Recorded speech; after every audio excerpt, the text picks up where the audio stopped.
Hey everybody, welcome to Adobe Live. My name is Wade Acuff and I'm your host today. And today we have 2D slash 3D generalist Raye Stewart, also known as Pixie Pew. How's it going, Hi. Ray? What's up? It's going awesomely, thank you. That is amazing. Before we get started, though, I want to remind everyone that we have the Photoshop Creative Challenges that are happening every day, hosted by Sam Peterson. They are every weekday at 9 a.m. Pacific time. And prior to that, we had Lucas O'Keefe with the Adobe Express stream showing you how to implement the easy-to-use app into your daily workflow. And I have to, just for a moment, pull up the chat because I have to say hello to everybody in chat. What's up, everyone? What's up, Cody Bear? Cody Bear's, I think, going to be our mod today. Let's see. I see Sam as well, PJ, RB. How's it going, everybody? Remember to get your questions into chat, and hopefully we'll have some answers waiting for you. If you're over on YouTube, hello. How's it going? We see you too. We'll be getting your questions funneled to us by our mod, I believe. But you know what? Let's get started. Ray, why don't you tell us a little bit about yourself and what we have planned for today? Right. Well, as Wade said, I am a 2D, 3D generalist. I tend to specialize in character design, although lately I've been doing more kind of stylized food related things, but I'm a animator at heart. It's technically my first love, just making something come to life or having music and having something go with the music. It just, I don't know, there's something wonderful about seeing a still object burst with all kinds of energy and creativity. But over the last year or so, I started to step into my 2D animatorhood a little bit more. And this is actually one of my raid animations, which has a lot of things going on in there, but it's actually going to be, or is, using the technique that we're going to be using today, which is going into Photoshop, setting up our files, and then putting them into After Effects and then animating them from there. Which is going to be super duper fun. It's not as complicated as the thing in the background looks. I know there's a lot going on there, but we're going to be taking an image, making it into a Twitch emote like the ones behind, and you're going to be able to take these simplistic steps and do it for yourself and animate anything you like. Oh man, can you go back to that emote screen, the animated one? Yes. Yes, look at these. Guys, take a minute. Look at these. These are amazing. Thank you. So this is what we're going to learn today, right? It is, yes. Today we're going to learn Awesome. how to make animated Twitch emotes. In fact, I have the one that we're going to be working on today. This is Oh, an wow. emote I've made recently. I thought it would be a good one to start with because it looks detailed. There's a lot of different things in it, but it's simple, it loops, and it's got a good place for us to start with understanding all kinds of animation techniques. Yeah, that's amazing. I mentioned earlier that I would be taking notes. So if you hear typing, that might be me taking notes. So, I'm ready for it. I'm all right, well, ready. let's get into it. Okie dokie. And yes, Becca, that is Freakazoid. I love Freakazoid.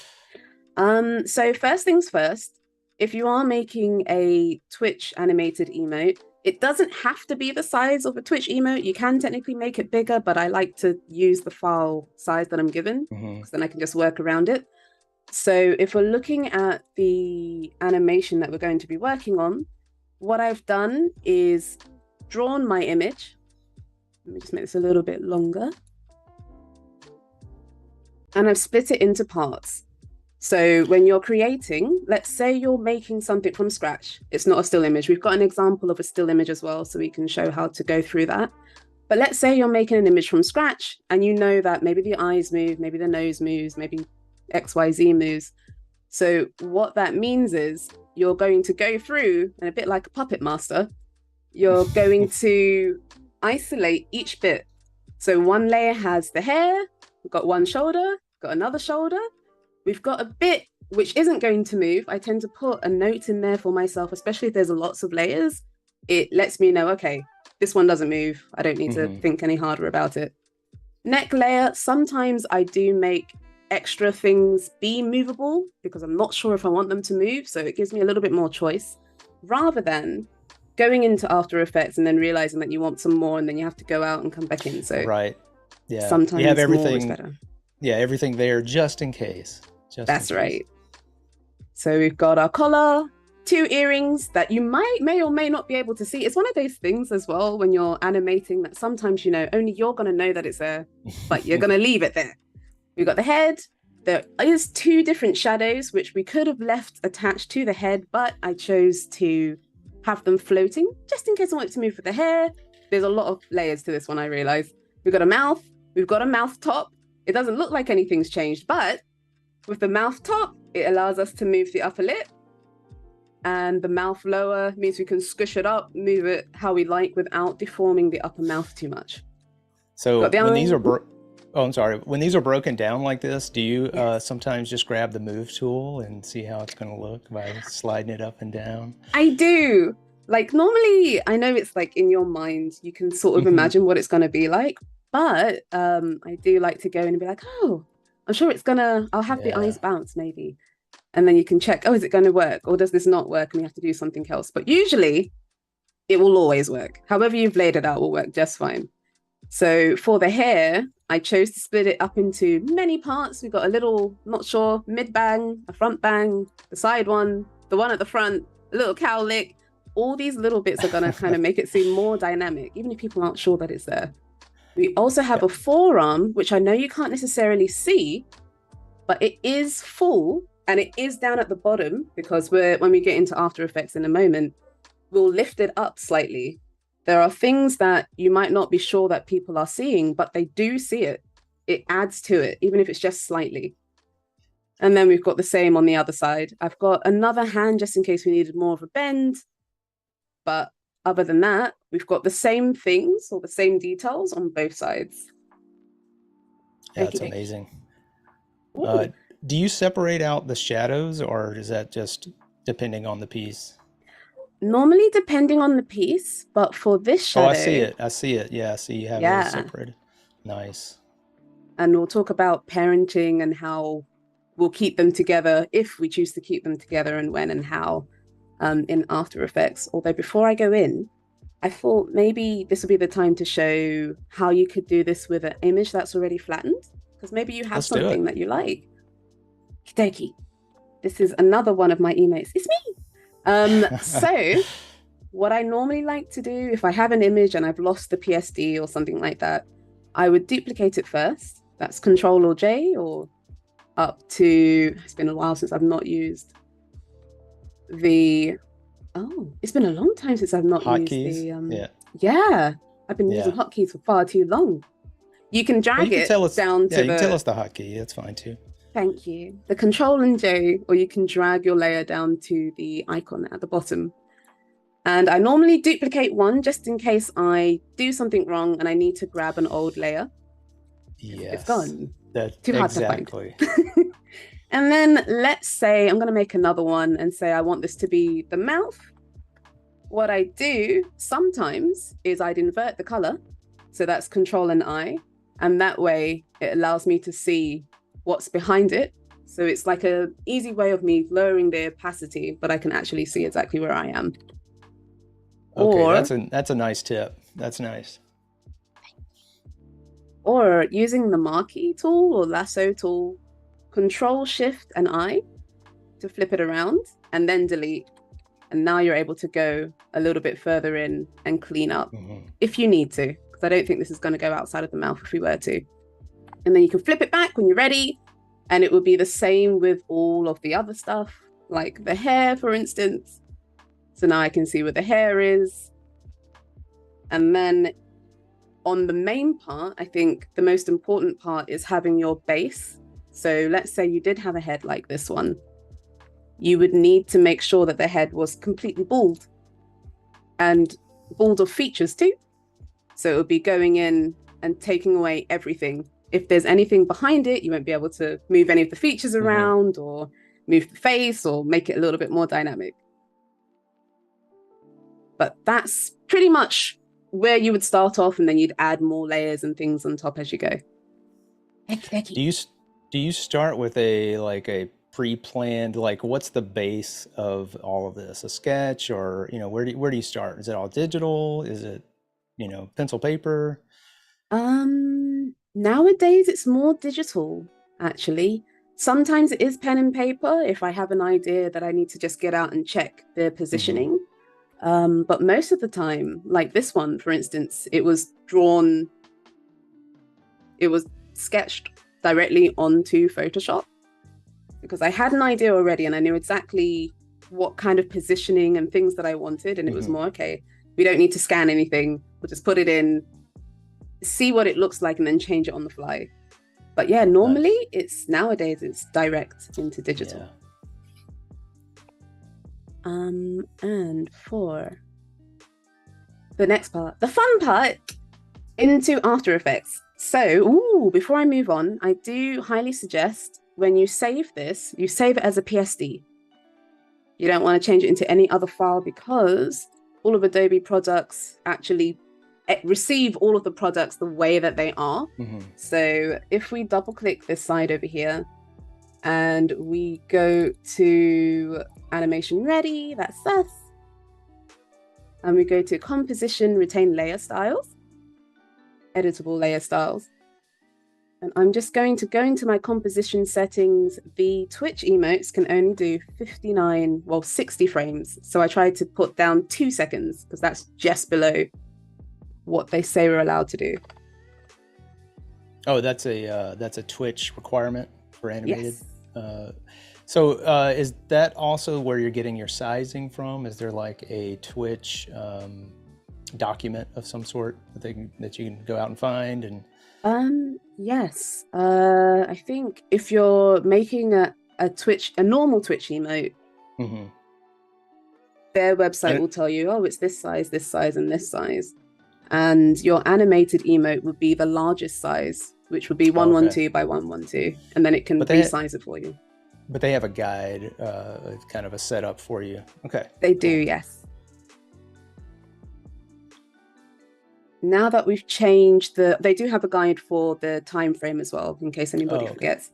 But 60 frames, wait, yes, 60 frames is the limit. You might not use all 2 seconds, but if you put 2 seconds in, you know that you can't go any further than that.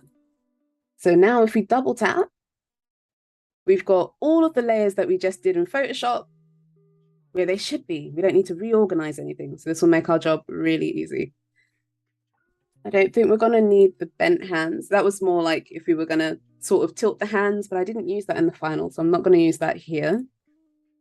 The first thing that we're going to do is move the anchor points and color code. Color coding because it will make it easier for you to work out where things are and what they do. Depending on how you treat things, I tend to label things as red if they're not going to move or if they're the main one. It makes sense in the piece at the time. But if we start from things that we know are kind of obvious, let's grab all of the arm related things. So we've got the left arm, left hand, and left forearm in the right order. I'm just going to label all of these. And before we move on, I'm going to either push Y or go up to the top. That's not Y. I want the anchor. That is my anchor. That is my anchor. It just looks different. Or click the anchor point. There we go. It's the first time that I've read that. Pan behind. The anchor. The reason why we're grabbing the anchor and we're going to move it to the wrist is because that's where it would move in real life. If you leave the anchor somewhere else and you try to move it, it's going to move from there. So for example, the anchor's in the middle of the hand. If I rotate, it's going to rotate there, but that's not where skeletal joints move. So we're going to move the anchor to where the wrist should be. And now if we rotate, it's going to rotate correctly. Nice. So we're going to do that to everything. Move that down a little bit. You might not end up using any of your anchors once you've moved them, but it's nice to know where they are, where they should be. I'm also going to parent. So I was talking about this a while ago with the shadows for the head. Parenting the pieces will make your job easier. Because if you don't, you're going to have to move each piece and try to make it match where all the other ones are. So for instance, Yeah, make sure you parent everybody. It's a lot of work if you don't. So the hand is connected to the arm's connected to the forearm. I might want the forearm connected to the chest, or I might not, because sometimes you get more functionality if it isn't. But we know that the forearm moves, everybody moves. Although I might not want that in the end, we'll see. And left front, we don't need this one, that one's fine. Let us go through and do the hair while we're here. Do you have any specific colors that go with anything? Like, is hair always green, or is it just whatever on the day? It tends to be whatever on the day. Okay. The only constant is red for it's not moving or it's important. But that tends to be, if it's not moving / important, I can tend to gauge that by each project that I'm doing. Okay, so we've got our bangs moving. Let us connect the hair. I will say though, once I've started on, let's say maybe one hair and it's got one color, I'll color the rest of them the same color in that particular one. Right. That way I know, yeah. oh, this is still hair. So make sure they're all kind of grouped. Yeah. And we're just going to parent it back to the head. There we go. Let's move the head. Give it a little check to see what's actually connected to it, which the head is, which is good, but the eyes and stuff aren't. So we'll make sure we get all of those. Cheeks, brows, eyes, mouth, and shadows. Another check for the head. And the back of the head doesn't really get seen. We could keep it, but I don't think I moved it in the other one. I'm going to connect it just in case, though. It's a little bit better, just in case she moves her head like this. So when we do finally get to animating, we're going to have to act out what's happening, because it's always good to get real life examples. Plus, you notice stuff that you might not have added if you hadn't done it. I remember I was animating something and it didn't work, and I couldn't work out why until I moved my body how it was supposed to move. And it's like, oh, I see. Okay, I get it. That's right. Using reference. It's always a good tip, especially when you get stuck. It's like, okay, let me go find something, or I can take a picture or whatever. Okay. Just grab the shoulders and then we can move on to the fun. I mean, this is all fun, but then we can move on to the other fun part. Peach, the chest. We have a question from Annika in chat. When did Pixie start using After Effects and or other animation software? Because I know you use a lot of other things as well. I do. I guess 3D software, probably 2011. I had used, I don't know, I'm sure After Effects existed when I was in secondary school. I'd used Photoshop mainly. And then I had used After Effects for a tiny bit in 2013, but it's only the last few, maybe the last two and a half years that I've actually been using After Effects for animation. So not that long. And let's just connect the rest of these hands and things. Yeah, there's a lot of seems to be a lot of kind of intimidation when it comes to moving, like going from Photoshop over into After Effects and start animating. It really is one of those things you just kind of have to do it a few times to kind of figure out where everything is, you know, start small, get your feet wet, and then just, you know, keep going. I agree. So like, even though this project looks very complicated because I've got all these layers in there, if we were to do, I don't know, like a smaller project file based type of thing, it would be, okay, here's a circle with eyes on it, and now let's put it in and practice making it do one thing. Yay. Okay, let's add one more thing. Yay. And then do a new one. That way you can slowly build your way up. Okay, so exactly. I am done. for the most part. I am done. Animation tip number 1. All right, making a note. Let's go. When animating, you have to move the main, my friend taught me this actually. You have to move the main part of the body first, and then you can do a follow through with other things later. So for example, I think jumping's the best idea or the best example. To jump, you don't jump when your feet are already extended. You bend first, and then you go up, and then you come down. So this is okay, you've got to go back to go forward. So whatever you're going to do, it should go back before it goes forward. If it's going forward, no, hold on. If it's going forward, back before it goes forward. If it's going backwards, forward before it goes back. Some sort of opposite movement first. Some sort of opposite movement. So she's going to bounce. I wanted to do this. So we only need a really short loop to get her back to normal. So in order for that to happen, we need a chest movement up and then have it happen again. So let's push the P key for position. And I'm going to isolate this briefly. This one doesn't need to move. Let me just lock that. And I'm going to move it down a little bit. We can change how down and how fast later. It's more important that it's there first. And then up, and then back down.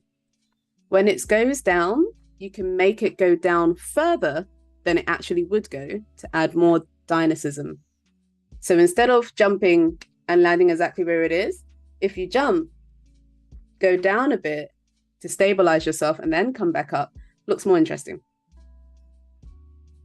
So that means its final should be back to normal, which is slightly higher. So now we've got a little bounce to it. Yeah. It's almost like a visual squash and stretch, not quite without actually squashing or stretching anything. Yeah, that's it's true. Just giving you that kind of bouncy motion. Because we've got that, so you can absolutely add a proper squash and stretch with the puppet tool. That depends. So the purple emotes that I had shown before in my reel, some of those have the squash and stretch, but the squash and stretch is done on top of the position. Oh, the whole thing, yeah. Yep. Nice. So I'd always do the position first and then add the squash and stretch. So I don't need this to be fully 2 minutes. So what I'm going to do is give it a little bit of room for, let's say, some follow through animation to end and then have it loop. So I'm going to click the duration on the left, go up to my composition file and paste it in. So now it's a little bit shorter and we've got our little leap. And if we want to make it a little bit longer, we totally can. I feel like I might want to just give it a little bit more room. There we go.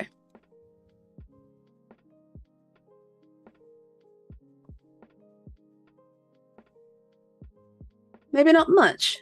Not much. Cool. That'll do.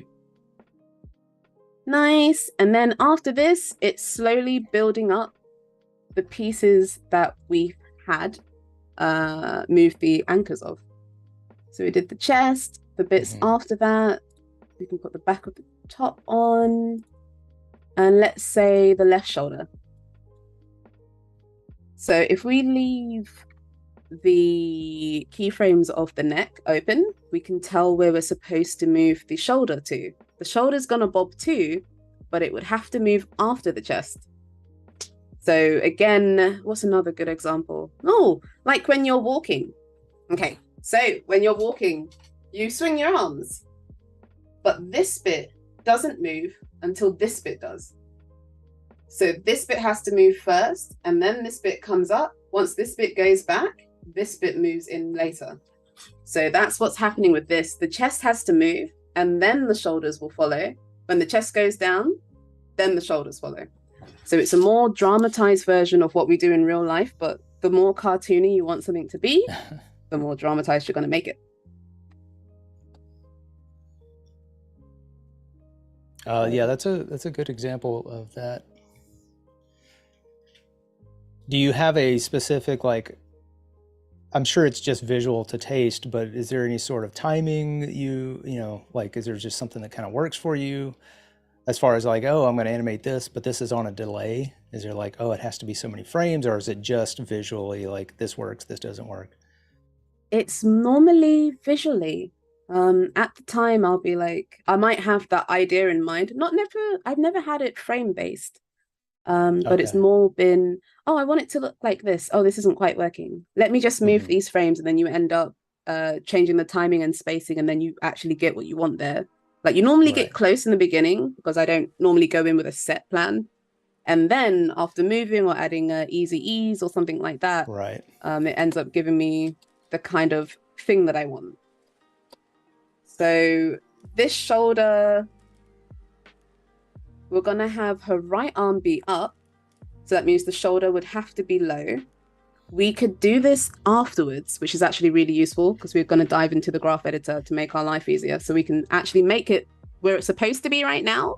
We'll Hmm. change it later once we add the other shoulder, which I might do because, you know, when you have other pieces on, it helps with the visualization a little bit better. And put that here. So what we've done is we've paused the frame. We've allowed it to go down, but one after the chest. And I'd like it to not go up so fast. So I might stick an extra hold. There's other ways to do this, but this is habits from Right. other things. So I'd add an extra hold and then allow it to come up after the chest comes up, and then have it fall down afterwards and let it topple a little bit. But the end bounce is always after the chest, otherwise you don't notice it. And then we can just copy it to the other one, put it in the exact same place, and we've done two shoulders. Well, one shoulder bounce. Now, I could do this in two ways. It depends on how you're feeling. We can totally just copy the keyframes and paste them on the other one. Hmm. To do that, not just copying and pasting.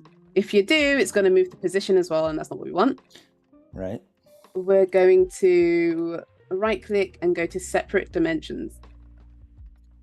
And then one thing that I learned from uni, this is X and this is Y. So we need Y. Y Right. goes up and down. The hard thing is explaining Z, but we don't have to worry about that today. You know what? There's a third part to it. X, Y, Yep. Z. Yeah. Yep. It's great. I feel like maybe we all need to have that one. Yes. What was the other way? The other way is to do it manually. Ah. So You could parent it too, right? I could. There is a reason why I'm not. Okay. I I thought you might know that. I thought you might tell us why. I thought about it actually before the class started. I was like, oh, it could. The reason why I'm not going to is because I want them to be in different positions. So Yeah. I could make it follow one, but then it's going to always be moved when the other one's moved, and then I'd have to move it up. It could still work, but it would probably take me more seconds to think about Yeah, how I'm going to offset the movement it already has. exactly. Then you'd be animating over a parented animation, which Right. can get weird. A little bit. Oh, so before I just happily dive into the graph, we have the shoulders bouncing. I know they're at different heights, but that's fine because that's kind of what we want.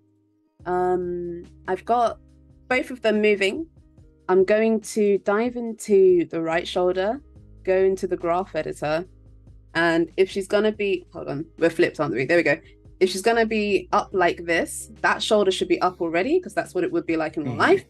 So I'm going to grab this, not that way, not like that. There we go. Becca in chat is saying, did not know about separate dimensions. So yeah, thanks for that tip. My pleasure.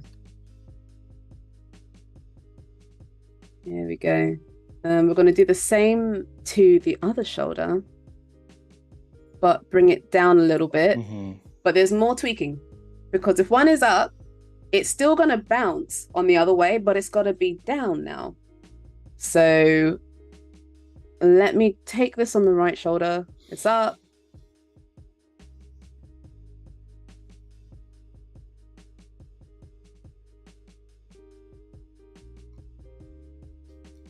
I'm noticing a movement. That's the only reason why I'm going back and forth. I'm going to fix it.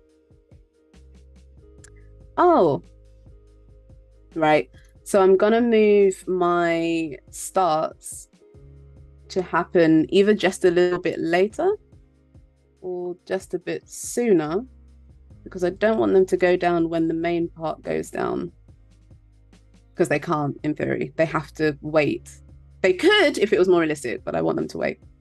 Okay, so we've got it going down, and this needs to go down now. So I could just pull this the other way. And I could right click and reset, but it doesn't know its ordinary position. So I'm going to make one for it. Normally what I would do is make a keyframe at the very beginning, move it all the way to the right so I can still see it, but then I can copy it and put it back when I want it to be at its real height. And then we've got that. I'm probably going to change some of these from, they're on ease in to ease out at the moment. I'm just going to change that. So we got the up. Yeah. Boom. Down, up. Cool. And now we've just got to change the last half. We're going to pretty much reverse everything that we've done. So it's going to start from down, bounce down, bob up, and be back up where it was. That way it's going to look like a proper loop. So I'm just going to go backwards, copy and paste everything. We could actually use less frames as well. We totally could. Don't really need all of these frames. I have learned that less is definitely more. Yeah, especially when your file starts to get full of layers and, keyframes, and you're like, oh yeah. Visually, it starts to get a little overwhelming. Anybody that's coming in, hi, welcome. We are with Raye Stewart, and she is breaking down how to make a Twitch emote, breaking down the image and then taking it into After Effects and showing us how the magic is done to make an animated loop. And we're working on the second shoulder, getting it in place. We are indeed. Okay, do what we want to do. I think I might want it to pop lower, or I'm going to have to move the timing for one of those. Oh, I see. So we need it to go up, and then slap down. So I don't have the extra bit to slap it down. I'm just going to be really dramatic. There we go. Well, a little drama in a animated loop is good. It's a good thing. It's a good kind of drama.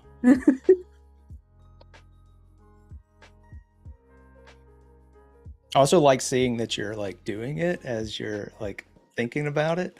I do the same thing. I make sound effects. I do all kinds of things while I'm working. I'm just glad the cameras aren't on then. I do the same thing. Yeah, I do the same thing when I stream, but it's just like I'm not thinking about it, Yeah, but it's like when you can feel it, even though you're not really looking at yourself, you can feel what's supposed to happen. Exactly. Okay, so we've got the right shoulder. It's doing its thing. So now this one needs to be up. What we could do is take its highest point, copy that. I'm just going to get rid of this one and press U. If you've added keyframes to your layer and you press the U button, it will only show the stuff that has keyframes on it. So that's a really useful way of keeping your panel clean. It's another good pro tip.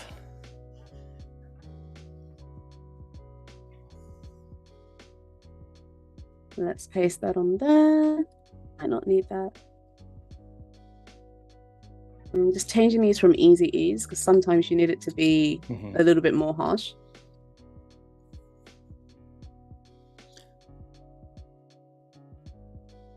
So down, goes up. We need its final point to be a little bit higher.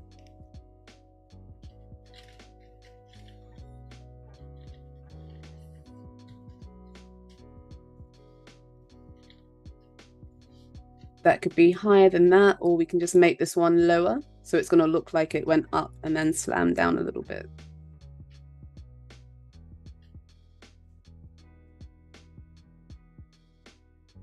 I'm gonna pause it for a second, move it over. Turn that off from being easy ease. We might not need that keyframe. Let's see. When you have a minute, do you want to walk us through your easy ease, ease in, ease out, what that means, and a little bit of yes, how that works for you? Ironically, sometimes it's more trial and error depending on what I need. I'm someone who tends to go into the graph a little bit more, but easy ease could best be described in the graph editor. At the moment, things are linear. Linear is a straight line, like we can see right here, which means it's going to just go there. It's not gonna slowly wind its way up, get faster, and then slow down. Straight line. But if we wanted to put an easy ease on it, let's say we go out, it must be one of these. We'll right click it, go to keyframe assistant, go to easy ease. This will, oh, it's that bit, is it? We can do it over here. This is also an easy ease.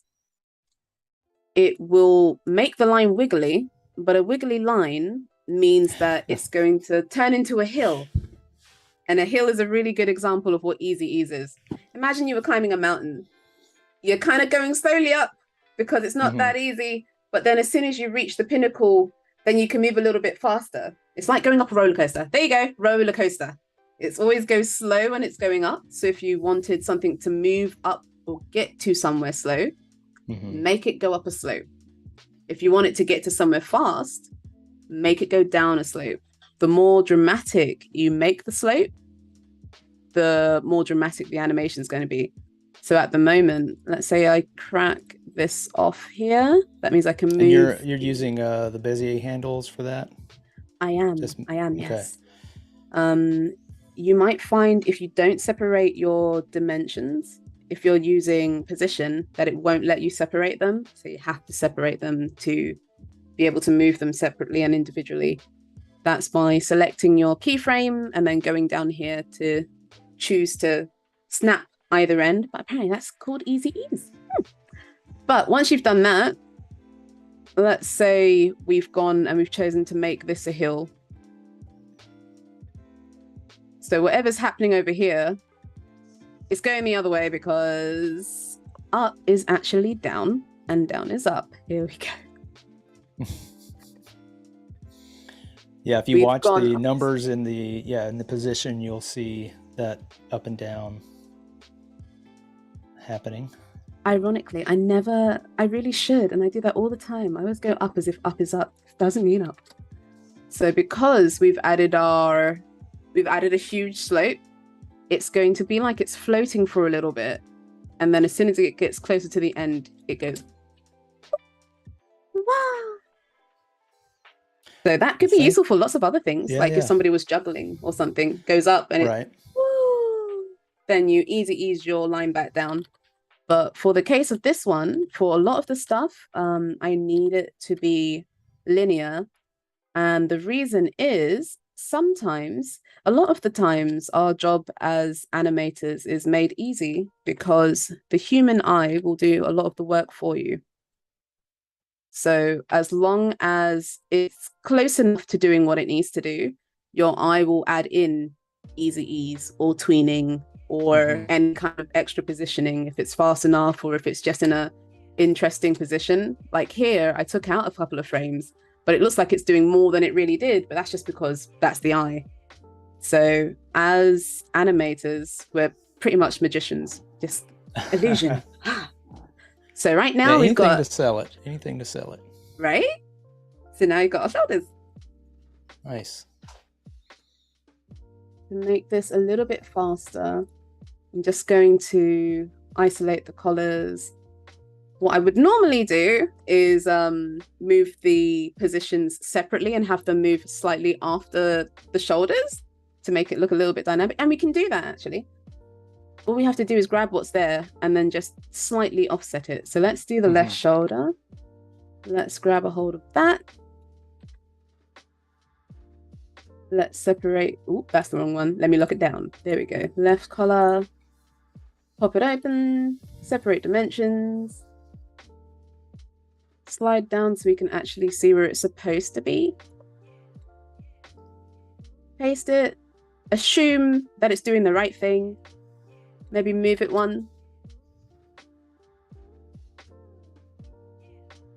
So it's moving slightly after the shoulder, but now I've got a little bit of peekabooage with right. That's a technical term, by the way.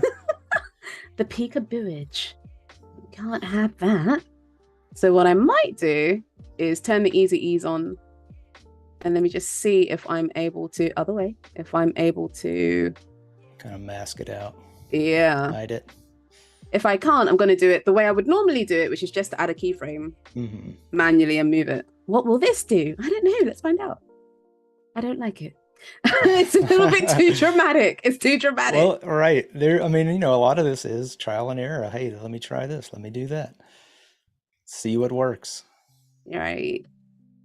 One of these frames is not needed. It's that one. Okay.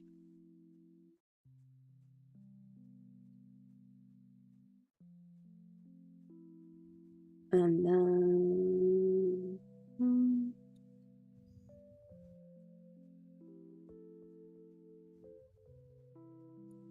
just moving it over a little bit to make sure that it's sort of doing what it should be.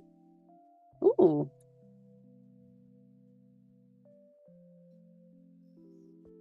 Now it's starting to get.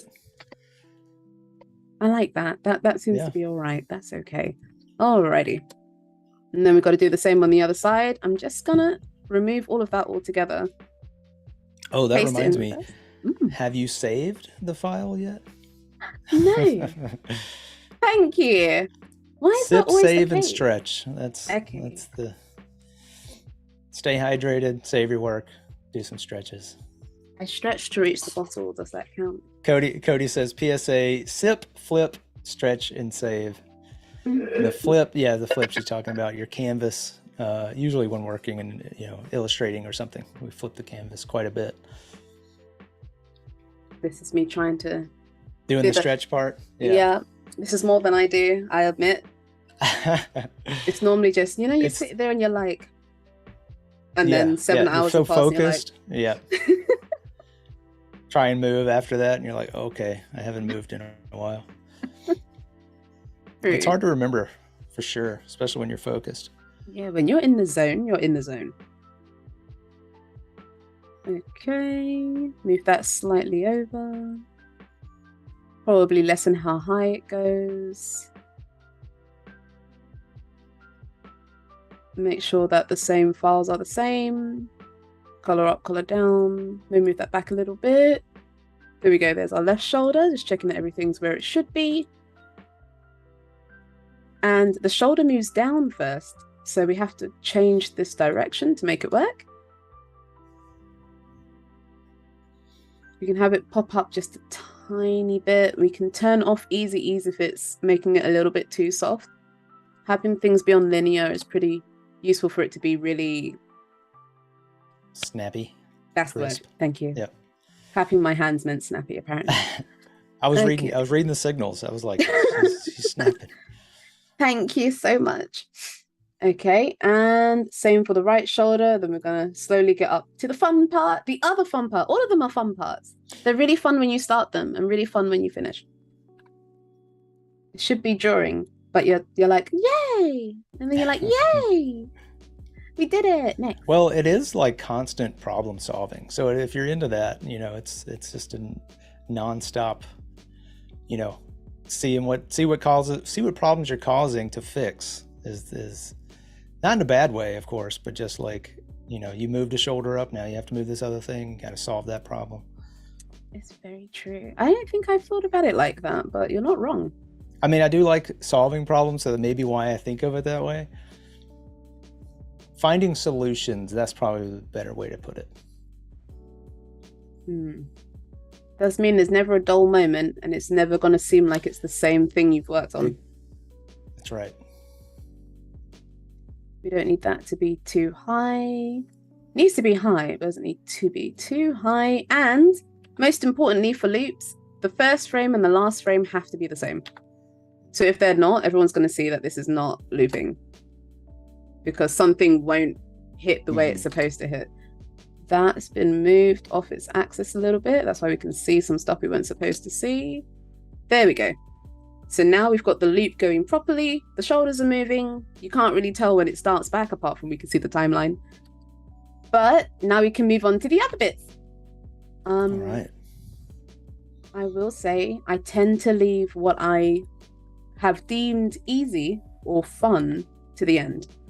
So the arms, technically we could do them now because we've got the shoulders, but that seems like a really fun, easy bit. So I'd probably leave it all the way to the end. Yeah, you got to save it for the finale. You have to have the big finale. Oh, yeah. Oh, no. PJ was saying they get a migraine if they stay in the zone for too long. Good to take breaks. It's true.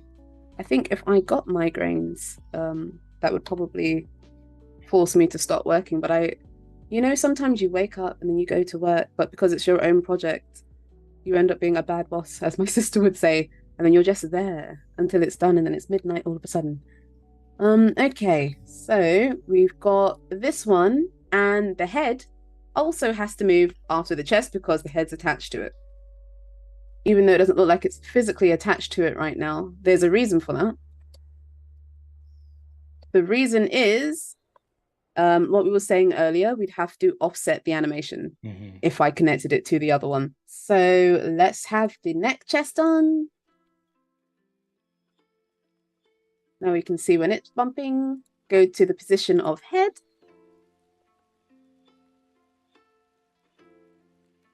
Might go down first. Usually when something's being affected by something, it would go into it and then come up and then come back down. Doesn't have to, but it will make it look more dynamic. And we might have to tweak it a little bit. Sometimes if you find it's not working, it's because it has to be the other way around. Maybe it has to come up first and then come down. Which might be the case with this one. I'm just going to paste the first frame, lift it up. Ooh, not too high. So this will just be blocking it in just to see if it's going to work and then evaluate. That's right. I think I might lift the head up. What's nice is while you're blocking, the blocking is technically the whole job. You might not even need to do anything in between. We do like the dip. The dip was actually useful. So let's see. We've got that up. That's up really high, but sometimes the dramatization will help and then you can lessen it later. Down and then back to normal. Cool. Going in, and I'm just going to move this. I think the reason why I like being in the graph editor when I move these things is because you have a visual representation of how close it is to the other ones. There we go. And copy and paste on the other one. Now we've got the head bopping. Oh yeah, that's already looking good. Thank you. I also learned a really cool trick recently. Let's say you had a bunch of frames and they were good, but you wanted them to be slower or faster. How they were placement was great, but it needed to be slower or faster. If you select all of the keyframes, you hold Alt and you drag the last keyframe. It will do the spacing for you. So really, one of these slower ones might be good. But it kind of helps us do our job faster without having to try to work out where to put it. Plus, when you drag it out, it might not be in a place that you can actually keyframe for real. So like right now, I couldn't really select it. I can't put it where it is. It's like on a half keyframe. Right.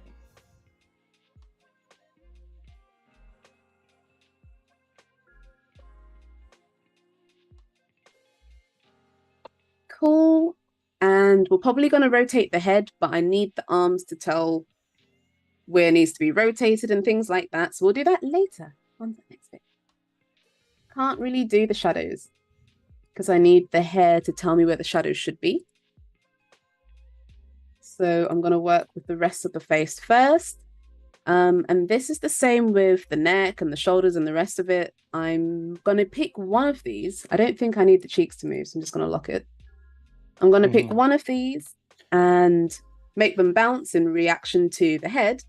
And then the thing after it, let's say the eyebrows, will bounce in reaction to the eyes. So they're technically all bouncing to their own main object.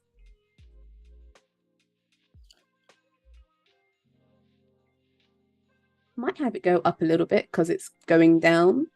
That looks like it's going up way too high. I'm just going to copy and paste that again. I do tend to work with full. Most of the stuff that I make is so low resolution-ish. Well, it's high resolution, but it's a small file, so it's normally okay, but you can totally half these if you need to. Okay, so the reason why I'm making the eyes go up is because the head's going down. It's, again, offsetting and making things... Offsetting animation kind of helps, again, makes it more dynamic. May not work sometimes. But you normally end up noticing that halfway through and then you can change it. Might not need to make this too dynamic or dramatic either, but we will see. Let's make it a little bit lower. And then back. Might have to be in the other way. This one might not work like that, and that's okay. What happens if we make it go the other way? Ooh, we can if we make it really slow.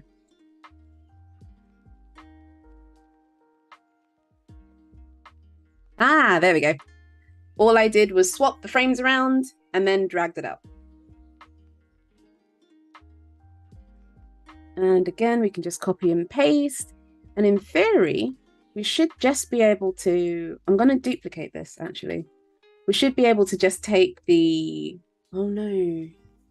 We can't take the Y. If we do, the eyebrows are going to go to where the eyes are. There's two ways to do this too. Right.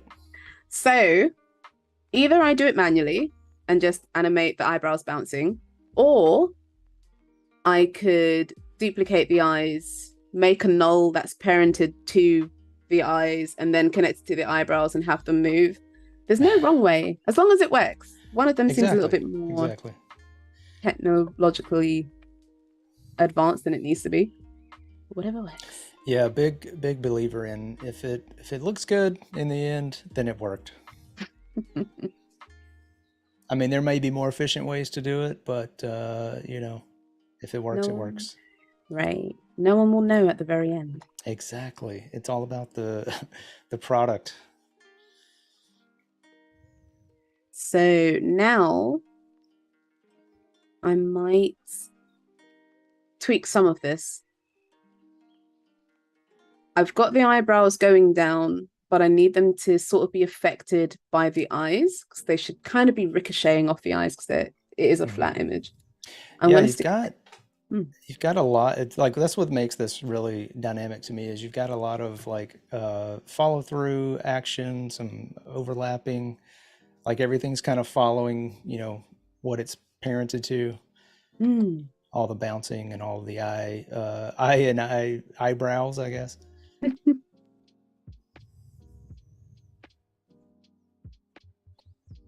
Some of these are not needed. Let me move this back. There we go. Cody is asking, how long does it typically take you to animate a Twitch emote from start to finish? It depends on how complicated it is. the purple ones that were on the screen before sometimes only take an hour and a half, 2 hours maybe, tops. I mean, it's really fast still, Really? from conception to, finish. Thank you. But the really complicated ones, well, I guess it's not necessarily. Oh, no, I think maybe the really complicated ones might be 4 hours, just maybe double the time. Not too bad though. Okay, next we can do the mouth. Oh, thank you, Cody. Okay, so I need the mouth to not follow the head. I need it to follow the mouth. We've got two mouths, upper mouth, lower mouth.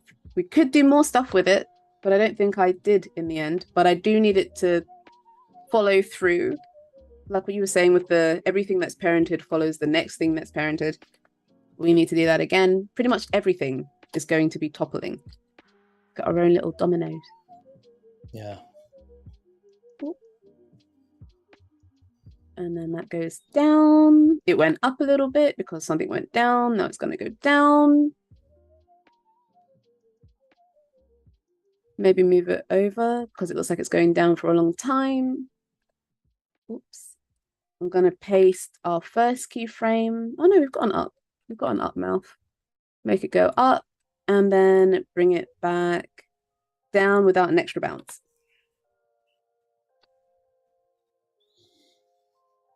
We might not need this up. Or if I move it, how's that? Do I like it? Not sure. No, I don't think I do. There we go. That's nice, yeah. Thank you. So you have a top to the mouth. Are you going to animate that as well, or? Not sure. Okay. It's more to allow me the opportunity to. Okay. If I was going to do more, I'd probably make the mouth like wow. Oh, Like, yeah. okay, the sound effects. You know what I mean? Yeah, exactly. It would be small, big, small, big, small. Right. But this is definitely one of the examples of make more than you need sometimes, just in case. What about if you want more choice? And then what about if you try more choice and it doesn't seem to need to be there? Then you can just shut it down and you don't need to touch it. But the mouth is fine. Yeah, it's shaping up really nicely. Becca said, any animation project takes me a minimum of 1 hour so I can readjust to After Effects. Oh, really? Look, Becca's fast too. We're the fast animation gang. I'm going to start taking tips from chat too. Oh. Chat, you have any tips? I need to speed up my workflows. Sounds like your stuff might be very detailed. Nah. I'm just slow and picky. That's all it is. Okay. Okie dokie. Now moving on to the rest of it. Now that the main stuff is moving, we know what the other stuff should do. I've left the hair parented to it because that's going to help me work out what the animation should be doing. Okie dokie. Here we go. It takes you oh no, not an hour to remember how to use After Effects. Becca. Please, Becca, please. Okay. So we've got our hair. Let's say these are our bangs. I do have hair, but sometimes it helps. We're going down. The hair looks like it's coming in. Then we go up, the hair bounces out. We go down, it might go down and then rest in its position. But I think it might be time to rotate the head.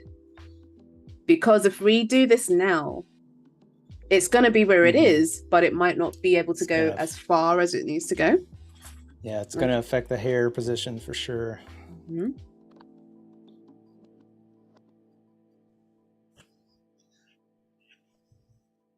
Okie dokie. So this arm's up. Wherever the arm is up, the head's going to be rotated. So that's going to be there. 1, 2. This is kind of working with our timing and spacing, because even though the head and the chest and the stuff is bouncing, the head's only going to have like 2 frames to rotate, maybe 1 to slow it down, but it's kind of moving at a different speed or a different spacing with the others. Okie doke. And what I might do, I'm just going to click the position and minus.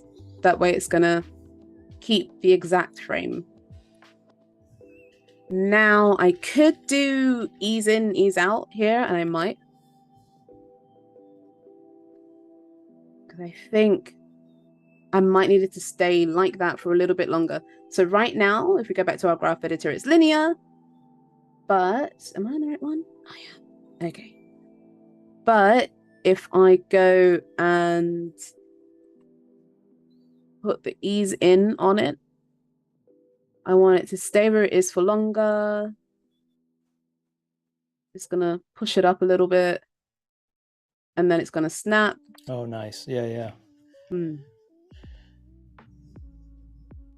that's only 2 frames. And we know that we can't just copy and paste it because it's going to be in the wrong order. So we'll just paste it in reverse.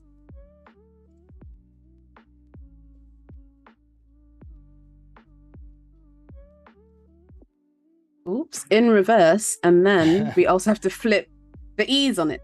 Okay, here we go. Oh, okay, down is up. If we push our hill lower or higher than its current position, it will kind of make it do a little bounce before it goes beforehand, which is awesome.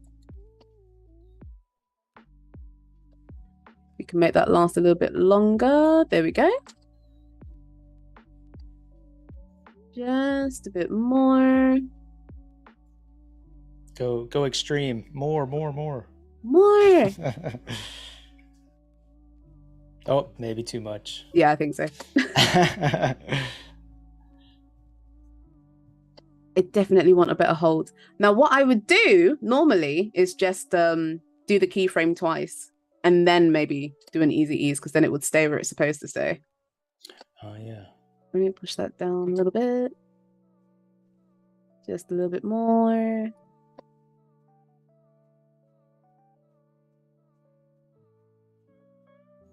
I feel like we could do more with this. That's the only reason why I'm still staring at it. Let's see if I can help this along. There we go. Okay, I'm feeling better about that. Okay, there we go. That's looking good. Thank you for all the love, Trenton. And Bono. Okay. We've got the head. Things are happening. We're in it.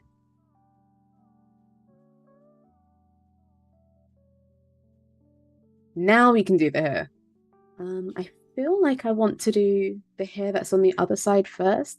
It shouldn't really make too much of a difference, but you know, sometimes if you're able to see how one would work on the flip side, it will help you work out what the other one should be doing a little bit better. It's kind of like that in this case. I'm sure I don't necessarily need to, but a part of me would like to.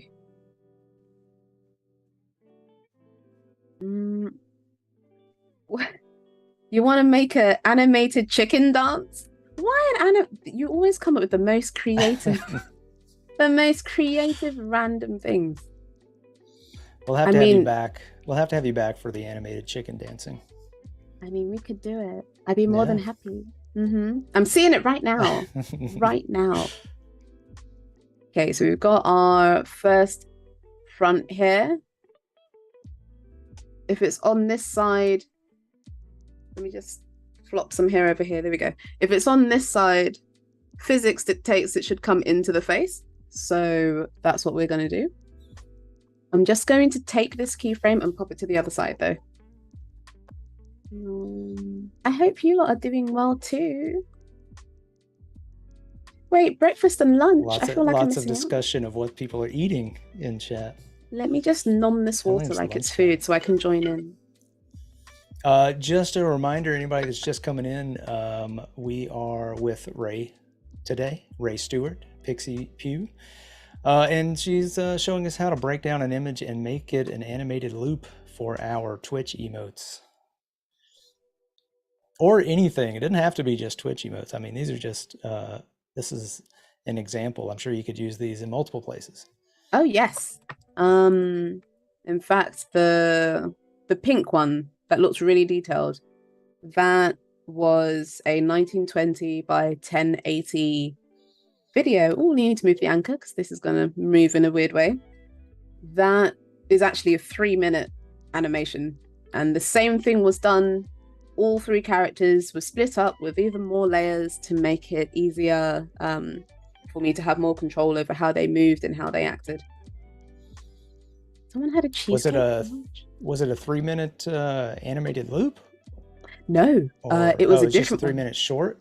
A 3-minute music video. Oh, music video. There it is. Yeah. That's amazing. Can we see that anywhere? If people want to go check that out, can we find that? Yes, it's actually on my Behance, I believe. I will repost your links so people can check it out. Can I put it on the screen? Sure, if it's good to go. Yeah, guys, Raye streams. Tell us a little bit about your streaming. You stream on Behance as well as Twitch? I do. I tend to do more games on Twitch, but Behance has been a wonderful platform for me to calmly do work. Yeah, Behance is the place where I do my 2D and 3D related work. Twitch is all games and loud noises and shouty. This is the Twitch is good for that. Twitch is good for that. Just a quick buzz of energy. I know you lot can't hear the sounds. I'm just going to mute it so it doesn't bother me either. There we go. That's just the intro half, but this...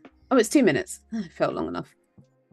So once I had animated some of the basic parts, I would be able to reuse them and put them in different positions to make them happen in the same way. But in order to get them to move there first, that was the process of, okay, let me move the anchor. Let me do this, let me do that. And I learned one awesome new thing, which I can't fully remember, but I'm sure it's in there somewhere. I worked on the Plastic Man character first. And because they were both sort of made from the same type of body, they were in the same position, I actually copied all of Freakazoid onto a duplicated After Effects file of Plastic Man and just swapped the body parts over. That way I didn't need to have to animate both of them. I only needed to do one and then just reskin it. Very, very efficient workflow, sounds like. Thank you.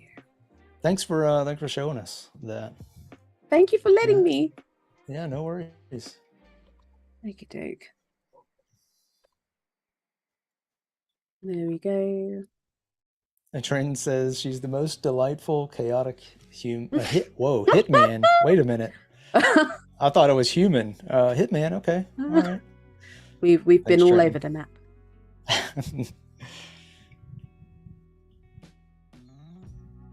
Oh, hi, Silver. Thank you for coming through. Okay. So let's say the hair is there. This one doesn't necessarily have to do much. It's just over and then it flops back to the other side.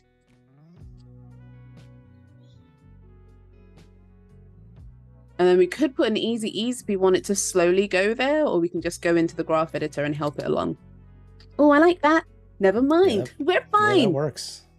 Okay, we'll just do it in reverse. And what's useful, especially by having your earlier keyframes up, I don't know if you've noticed this too, Wade, but when you have your keyframes at the ready, you can sort of already imagine how big the gap has to be in order to make something match. So for instance, we know that these two line up. I know this goes here, it's one before this. So either I could be like, oh, it's one before, or the gap is yay big, and then it will be the right match without me having to paste everything or repaste. I think the more you do it, the more that becomes like kind of, you kind of start to see it in the pattern of your keyframes. Right. I don't think I need that to be an easy ease. That one moves a little bit too fast. The hair shouldn't move before the head moves because the head dictates where the hair goes. Mm-hmm. And that's going to be our running theme as we go. Nope. It's got to wait. It could move out and then come in if we want to do a little bit more.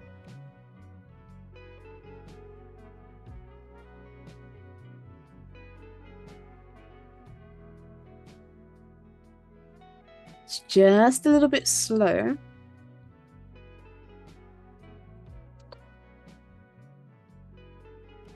It might have to be here, and it's probably down to how we move the head. So we can either go back and move the head or just make this work, which is what we're going to do.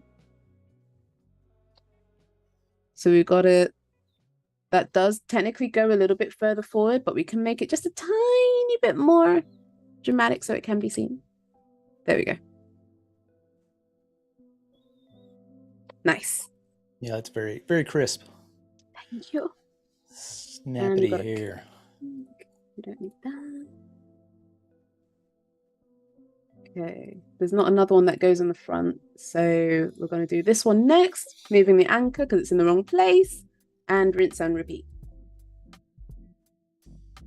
It's kind of it ends up a little bit I don't know if you've noticed this as well, but when you're in the zone and you know you're kind of doing something that could be quite tedious, it ends up being rather therapeutic. Oh yeah. You're just like, oh. Yeah.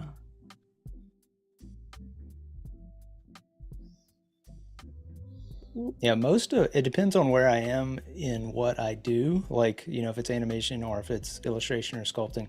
Once I get into it and I can feel that, you know, everything's kind of going well, it's like you just kind of slip into this meditative space of just working. At least for me, that's where I get to. Once I reach that point, I kind of know it, and I'm like, okay, we're there, we're good. Let's keep working. That is the sweet spot of creativity. Ooh. So in an instance like that, would you, oh, well, because the location might be different, but I was gonna say you could copy and paste maybe, and then just make tweaks. I could. I hadn't thought about doing that. I'm sure there's a reason why I haven't. I wonder what it is. Well, the location might change, like you said, because we are dealing with rotation, and if your pivot points aren't the same, you know, it can get a little odd. That's true. Let's find out.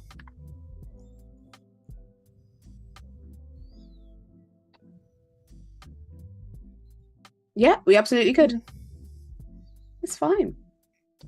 Yeah, I don't know why I'm doing it this way. I think the reason why I'm doing it manually is because I have a little bit more control. Like I can go take the copied ones and then move them slightly. But I think this might just be that might just be you know how everybody's got their little quirks? Yeah, yeah, absolutely. I mean, it's your process. That's interesting. And it never hurts to think through it anyway. So, you know, with each, you know, individual piece, you're kind of getting something nuanced. If I were to do it that way, that's what I would do as well. It's like take it. If I copied it, it wouldn't be the same anyway because I would tweak all the keyframes. Right. And it also depends on how complicated, like if it was something that was super, had a lot of keyframes and a lot of, you know, different things that were animated, I probably would copy it first and then make tweaks, just, you know, depending on how efficient I needed to be for that project. I understand that. Oh, there's a good comment. Abby says maybe because it doesn't work as well in other programs, so you don't get in the habit of doing that. And I totally get that for sure. That could be the case as well. Like another habit I brought was instead of using, because After Effects has an amazing hold. I can't see it right now. When you hold Control and you click on your keyframe, it changes your keyframe to like something else. And one of these is a hold. But in the other programs that I'd used,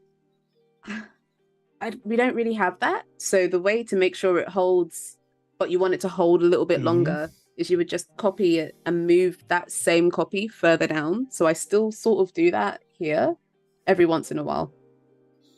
Yeah, I had that same situation for the longest time where it's like, it doesn't work like this in other programs, but it will work like this in After Effects. You just have to make it work that way.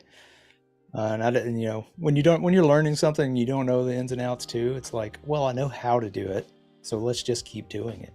Right. Finding how it works in relation to XYZ program. Okay. Doing the back one. It's slowly coming together.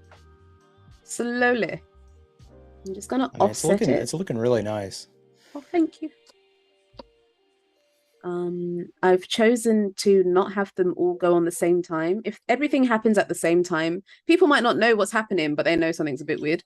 So I'm making sure that if this one's moving here, this back here has to come either after it or before it, but it shouldn't be able to come before it because a bigger object would move slower.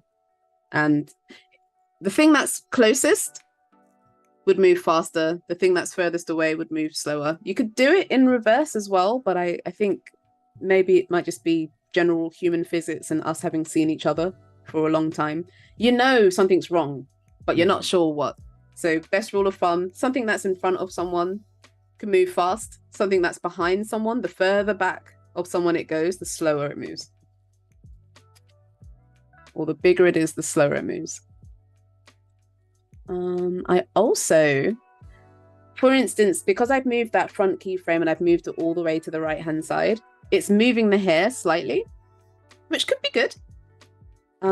Sometimes After Effects will do a really cool animation placement for me, and I'll really like it. I'm like, oh, I could never have thought to use that kind of position myself.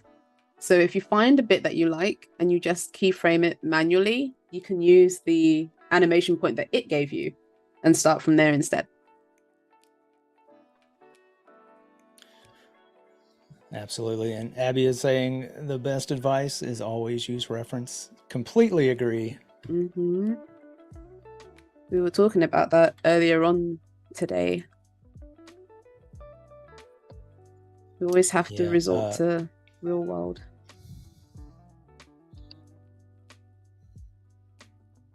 There we go. And back. I have to move it just one after. Maybe a bit more. Abby's also a lot of wisdom. Abby's throwing to us in chat. Basically just saying essentially what we were getting at earlier is if you know how to animate, you can take that knowledge to any program. Then it's just about learning the tools. Abby is somebody who's helped me with my animation. She's an amazing animator. Well, that's awesome. Well, welcome, Abby, and thanks so much for the pro tips in the chat. If anybody has any questions as well, make sure to get them into us. We've got a little ways to go here. Okey-doke. And moving the bangs of the hair. So yeah, it's pretty samey as we go along. There might be interesting things that we need to troubleshoot as we go.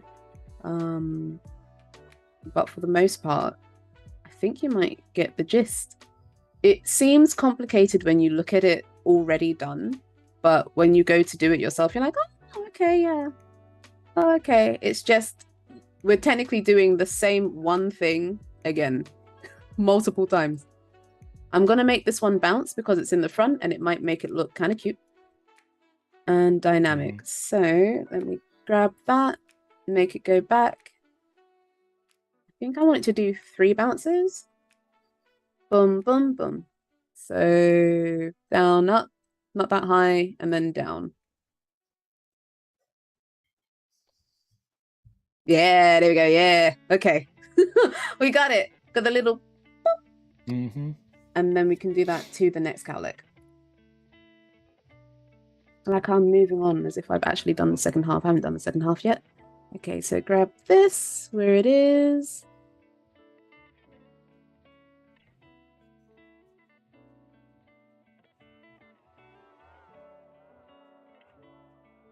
and it can't bounce like that. It's got to be dragged by the rest of them.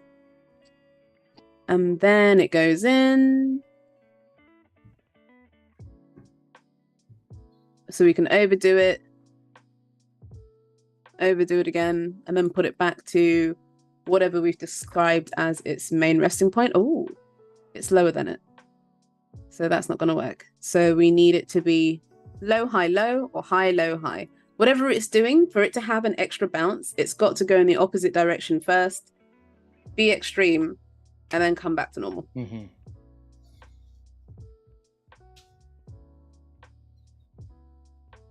And it adds so much to it, though. Just that one little piece.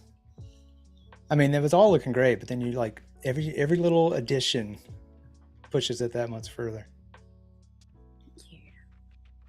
I feel like that's the magic of animation, especially when when you've got it in your head, you can see it.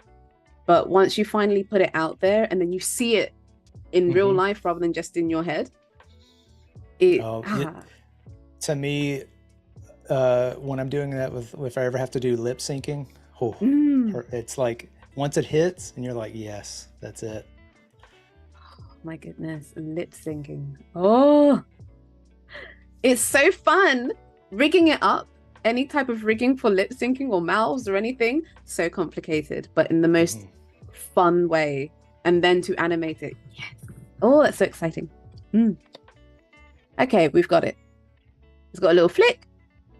Now we need to do the other cowlick, which is right here. That is not where you belong. Hold on.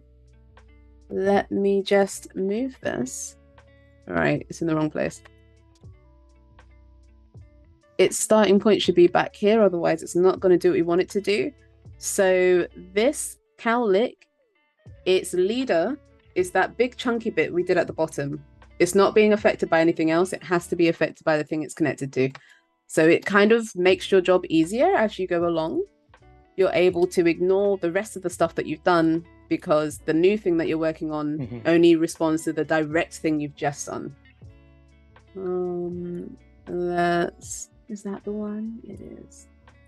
Just gonna lock the others so I'm not paying attention to them. Good.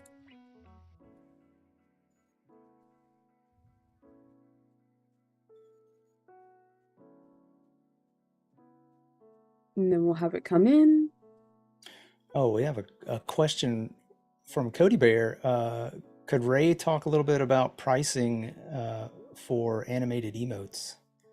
Am I allowed to do that? I guess. I mean, you are allowed to talk about pricing. Are you talking? Let me get some specifics. Cody, you mean as in commissioned pieces? I mean, obviously, if you're not comfortable talking about that, that's fine too. Oh no. But yeah, Cody, give us a little bit of clarification on that if you can. Just want to make sure I ain't TOSing. Yeah, you're fine. I mean, there's a lot of industry talk that happens on Adobe Live, so a lot of times pricing does come up. Let's see. Yeah, Cody says, as in commissions, how you price your emotes. So interesting history with that.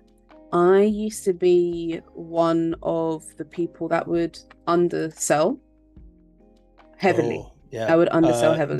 Join the rest of us. Oh no! I think everybody has been at that point, at least early in their careers. But sorry, go ahead.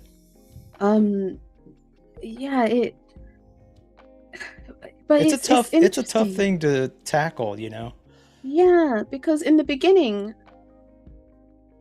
when you eventually stop comparing yourself to other artists, then you're like, oh, okay, you can raise your prices a little bit more, and then you might be surprised by somebody that's got their one higher than yours, and then you're like, oh, why haven't I done that as well? It definitely comes down to the confidence of your work, and then there's definitely fear around, oh, if I put it to a price that's actually sustainable for me, will people pay it? And if they don't, does that affect my self-worth as an artist? There's a lot of those extra thoughts that go on before, especially when you're starting out. You're just not sure that you're good enough to charge a real amount. But I've been very fortunate while I've been growing and learning to not undersell and underprice, my friends who have been in the business, other businesses longer, ironically, the person that I'm doing this for, they've always reminded me, no, cool, that's too low. You need to bump it up. And it's like, oh, okay. So normally every time I hear somebody say, no, it's too low, I'm like, oh, okay, whatever this new price is, I'll put this as my new price now, and then I'll slowly raise it, I guess, maybe every year. I should do it more often than that. But in the beginning, the emotes were, for the amount of time, it was crazy low. I don't know what I could have sustained with it. But now it's high enough, one, because of, you got to think about the amount of time that you have to put into it. You doing work for someone else means that you can't do the work for yourself. And as artists, our creative genius and all of that jazz, we're kind of doing this to make our own stuff. It's fun making stuff for other people, but you want to make your own vision. And if you're making somebody else's vision, it means you have less time to do your own vision. So you've got to consider that, the time that you're taking. You've got to, I don't know if I want to move that up or down. You've got to consider how tricky it is, even if it's a simple thing. Maybe you've got to redraw it, or and I love the idea that you're, raise your prices with each year of experience, because every time you've got to make sure you're getting your value out of your own training and everything that you're putting into it. So absolutely value your time, that sort of thing. This emote you make today will make the next one better, so they're getting a greater value. It's a lot of things that add up. This cowlick is technically in the wrong place, and I didn't notice that, so I'm just going to keep moving it until it's where it should be. There we go. Some of that bounce is a little bit too strong, so I'm just going to move it.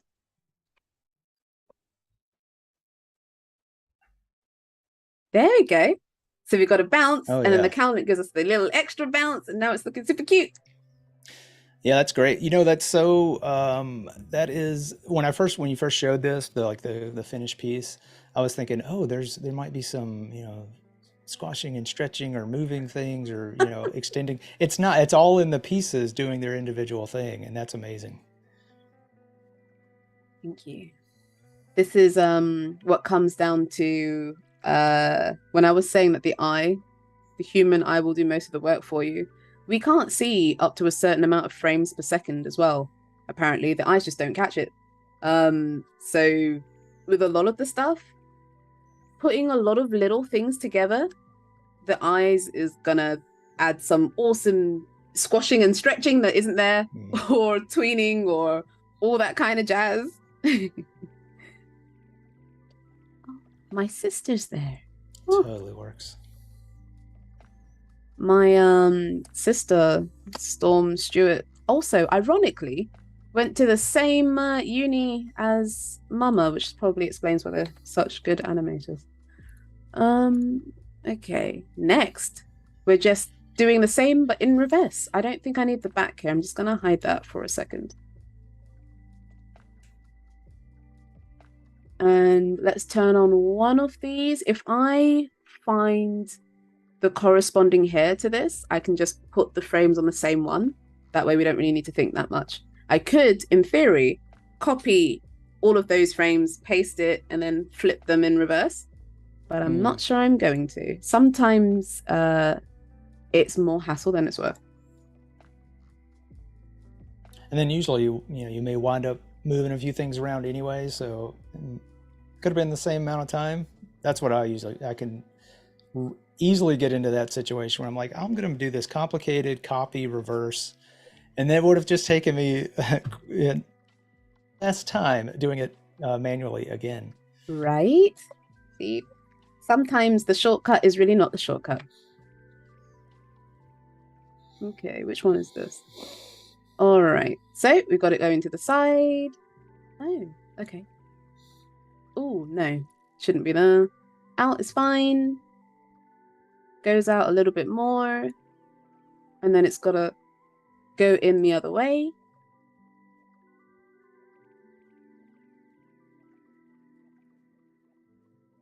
Thank you for hanging out, Spawn.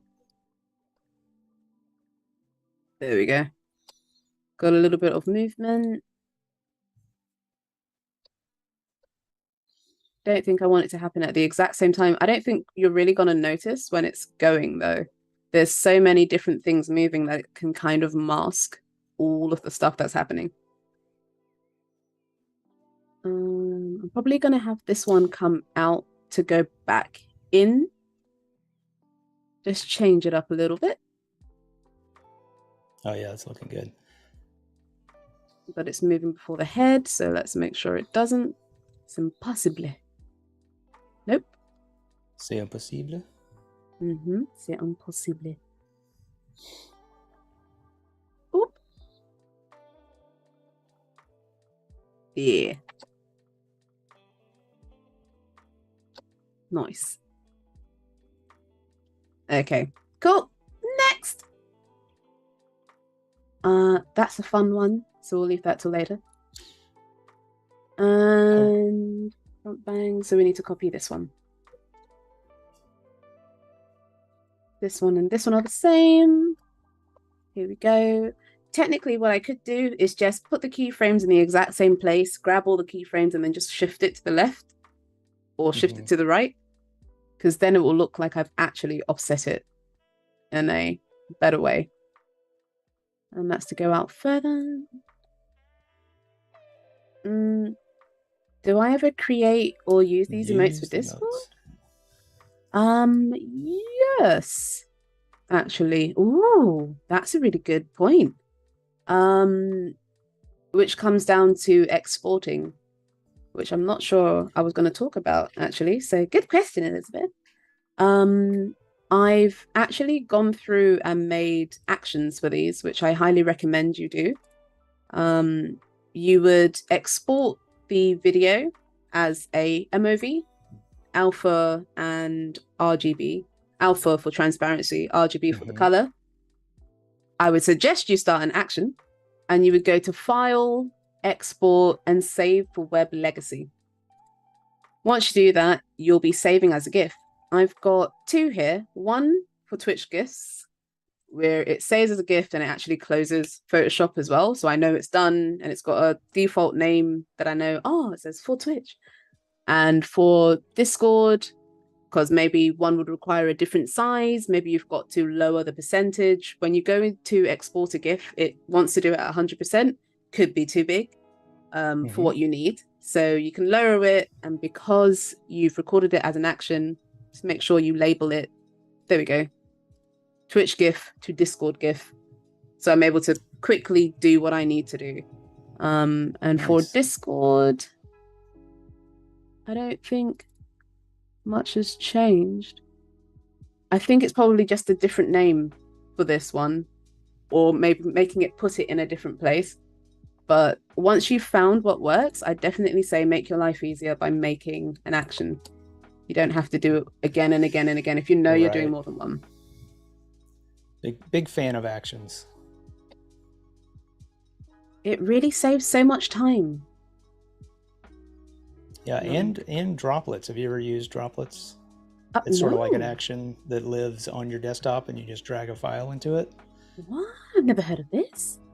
Yeah, go check it out. There's tons of there's a couple of videos on the Adobe channels, YouTubes.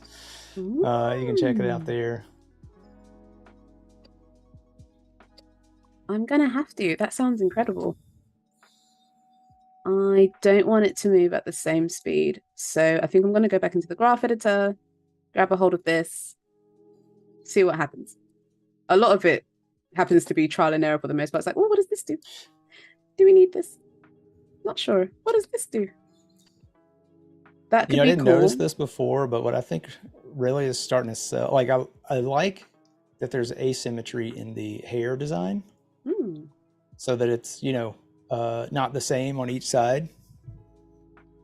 That really helps, I think, with the. Unless I'm seeing something wrong, is that correct? Oh no, that's correct. Okay. If I open the ones that we've actually done out, some of them end in the same place, but a lot of them are slightly after, slightly before, or Hmm. their middle frame for where it would bounce are in a slightly different position. Oh, and I was referring to the illustration itself. Like, Oh, yeah, oh, like it to the looks like illustration. unless something is turned off or turned on. Do you mean, The wait, hair, the hair looks like it goes up on one side more than on the other. oh, yes, that's true. Yeah, okay, so that's the That's original. Yeah, true. yeah. So Yeah. that really sells it too, that it's, it's not just copying and pasting or using the symmetry tools to make everything. Oh Very no. nice. Thank you. Thank you, Dane. That's doing the right thing, but it's a little bit too harsh and it's happening at the same time. If I get rid of this, is that all right? No, we need it, but not at the same time. That's good, but it's too much. There we go. There we go. Just the subtlety. People don't know it's there, but they know it's there. Probably squeeze something in. Yeah. And then let's say we go in reverse. Actions and templates. Oh, for sure. I've got, do I have templates of animations? I don't tend to give anybody, I don't do commissions often. But I always make them different. So I don't think I use templates for animations usually. But there are a lot of people that do your character here with this template or this animation or this pose. So if you were going to do that, that would be really handy. If you just made, let's say you were doing this one for everybody, you'd have a circle for a head, not detailed, but just an idea of where everything goes. It would all move the way you want it to move. All you'd have to do then is what I did with the Freakazoid, is to paint your stuff where they're supposed to be, and then just replace the image. Done. Really quick then. Oh, I noticed you had a bunch of actions for something called Sims. Oh yes. What is that about? Is that Um, something? Is that more of the I gaming side of things? yes and no. That's actually my tutorial side of things. I I, do tutorials, and a lot of people have been asking me to do tutorials for The Sims. So nice, nice. I think I saw those on your YouTube. Is that what that YouTube tutorials is all about? Nice. yeah, I do have all the other stuff on there. I've got a lot of Adobe programs and a few Hmm. other different Hmm. programs, but everyone's like, oh yes, but where are the Sims? And I was like, oh okay, I'll go to the Sims. That's fine. Yeah, I peeped on a few of those. Oh, Looking I through your thank work. you. I thank you. Hmm. Also a big Pokemon fan. Am Oh I right yeah. about that? Um, very, very big Pokemon fan. Very blessed. I was able to go to their offices recently. So I feel like I'm in a wonderland, a Disneyland of Pokemon things. I think some of the were those photos on your Instagram. Is that correct? Yes, that is correct. We had a huge event here last week. First Uh, ever huge Pokemon thing ever in England in all these years. It was very big. That's not right. That one's just kind of doing its own thing. It's wonderful that it's doing its own thing, but it can't do its own thing here. hmm. So, I see. It needs to come out and then come back in. So let me first find out what its natural position is, and then we can go beyond it. Elizabeth is saying, saying Ray, you are her new favorite animator. Oh, thank you. Thank you. You are too kind. No pressure then. Yeah, no pressure, no pressure. Okay, that's kind of hitting a similar note to something else. There we go. That's different enough. Okay, so the front and the back one, they look like they're hitting at the same point, but you can see that they're not. It's Yeah, there's again, definitely there's definitely a difference in the movement there. okay, now we can go over to the mid. Let's close all of these out. There we go. How am I doing for time? We can go faster if I need to. I feel like we need to finish this today. Oh, can't hear you, Wade. Oh, am I back? Okay. Yes. We've got about 17 minutes-ish. Ooh, okay. Yeah. Let's put on that fast desperation music. And all we have to do is do this in reverse. And we're going to do it quickly so we can show the rest of this.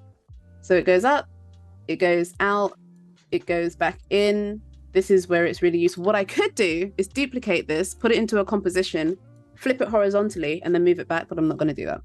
And put it back down. Is that here? Boom. Yeah, there you go. Hey. And if we want, we could offset it a little bit. Good. And then the same again. Chucking it down. Oh, it's got an easy ease. Put that easy ease on it.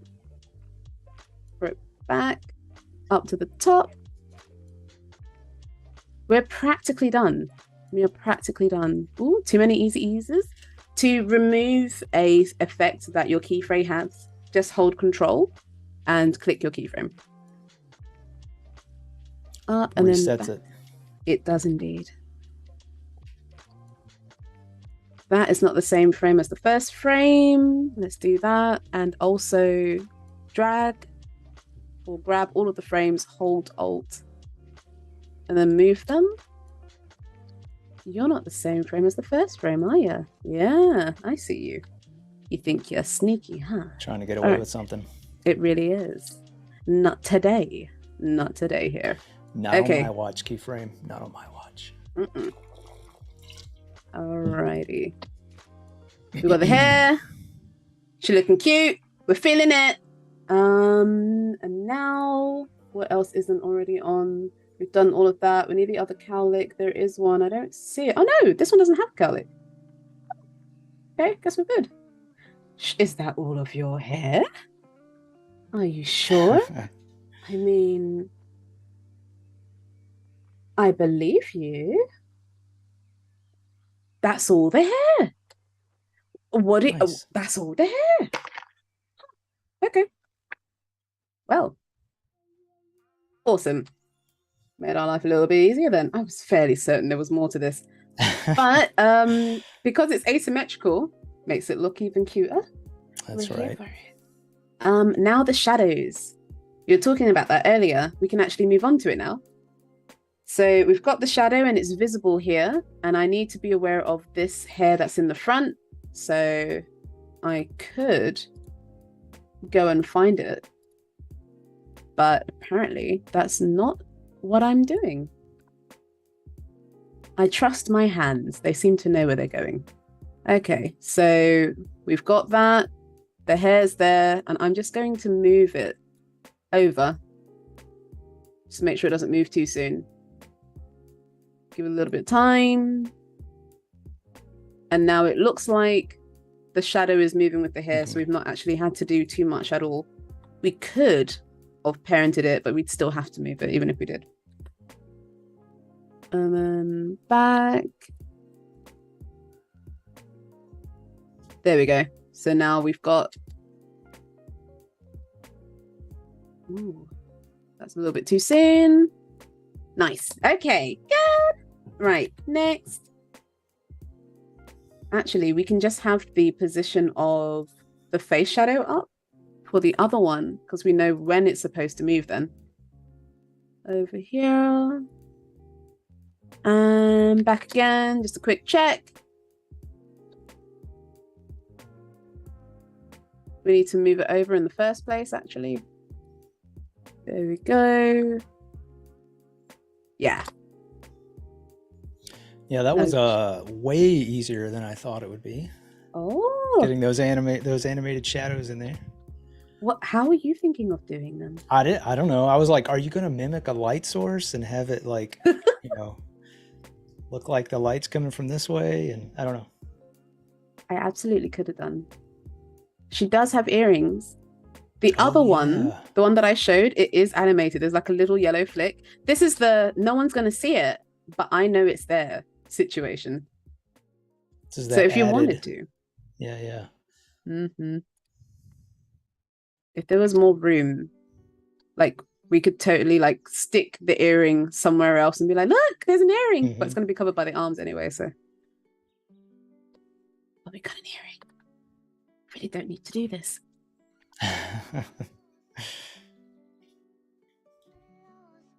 I'm just pasting it in reverse and trusting the process. And it worked. Cool. We didn't even see the earring properly, but there it is. And we'll do the same on the other side. It's like an earring Easter egg, like a little bonus. It's a little. Yep. Where are you? There you are. Okay. You're in. You're in again. You're out. Oh, yeah. Definitely see that one. Yeah. Tiny peekaboo earring. Back on a flippity flip.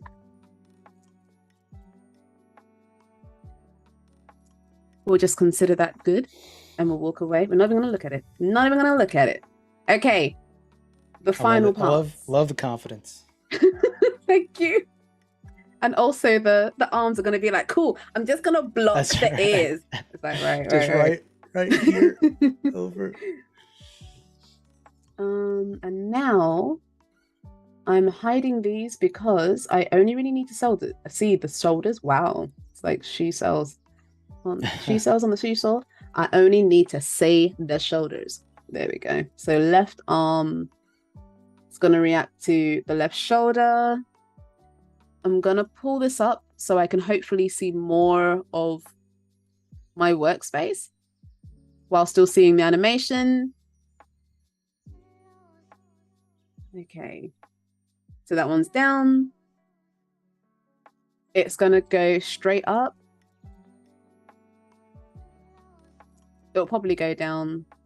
I'll add that later. So it goes up because this goes up.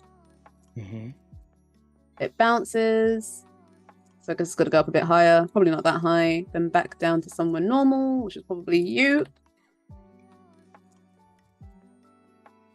So that means it's got to start low. And then we'll keep it low for a while. We've got to make it bounce down because the shoulder went down. So we have just to assume that all of it goes down when one goes down. It can't move before the shoulder though. Good. Nice. And then the same in reverse. Let's just check where the position of everything is.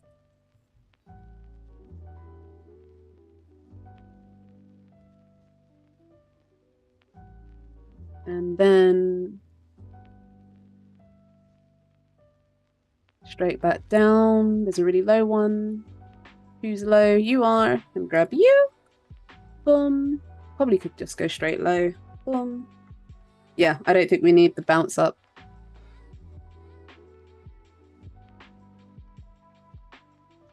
But it could have a bounce down. Let's put it back to its first frame and take another look at this. Oh, it's not bad actually. Yeah, if we haven't already a little bounce. Button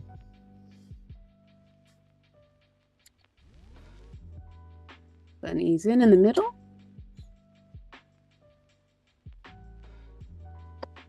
Maybe if I move this. There we go. Yeah. Okay. Nice. Next. Hand. And we're actually going to do our dimension on this. So we're going to have to turn on the 3D layer. The reason why I'm doing this is because when we fist bump, the hand's not forward. It kind of turns. So I'm going to assume the hand is gonna, let's see. The hand's gonna turn when it's up, back to normal when it's down. So Okay. now that we've got this open, let's check the rotation. Y is not up and down, apparently, for this one. So when it's down, it's normal. So this is still down, this is still down. When it's up, it turns. And then, oops, when it's down, it comes back.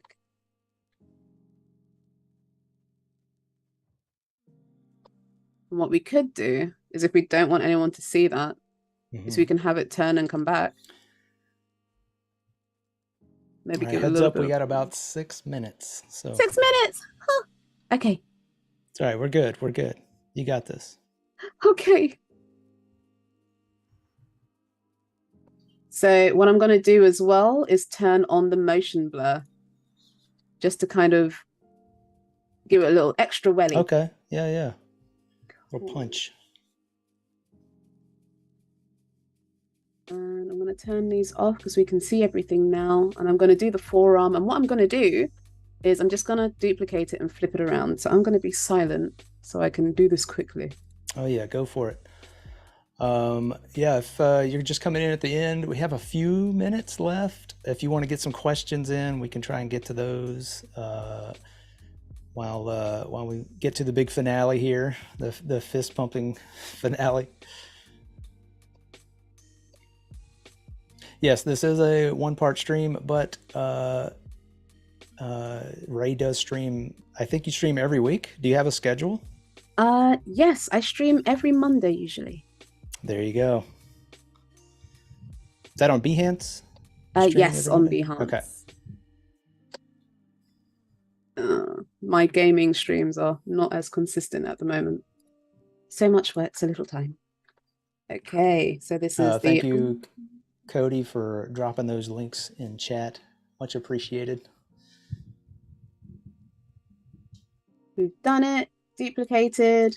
I'm going to right click, transform, horizontal, get rid of the other ones. Gonna dive in it. Oh. Oh. Right. Okay. Ooh. No. No. No. I know what it is. Okay. Ooh. I don't know if I've got time though. I don't know if I've got time. We have a couple of minutes. We'll run it right to the edge. Okay. We want to see this get done.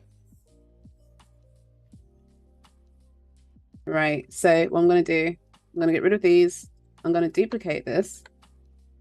I'm going to stick it here. I'm going to make a null, right click, new null, just so I have a driver. I'm going to connect all of them to the driver, and now I'm going to flip the null. There we go. Yeah. Brilliant. Make sure they're in front of the hairs that they need to be in front of. You're not in front of the hairs. Left turn to. Is your null opacity turned up? Yes. Okay. But the only thing is the wrong thing was connected to the null when I flipped it. Ah, okay. There we go. This. This is literally the only thing we have to do. Whew. There we go. Yeah. Okay. Woo! Awesome. Awesome. See, no worries. No worries. Woohoo! Position. And all we'd have to do is do it in reverse. So this one would be up first. I'm just going to grab that. Move it. There we go. Look at this. Plenty of time. Plenty of time. And I'm just gonna rotate this for good measure as well because we don't do it straight up. So there's one there. I'm going to make another All right. null.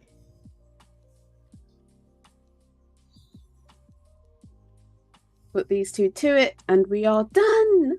Sweet. Do you want to show us a little preview? Like, what's it looking like? Yes, please. It is looking like. Nice. There we go. There's one. What is that forearm. little? It's this. It lost its detail. Oh, a little bounce.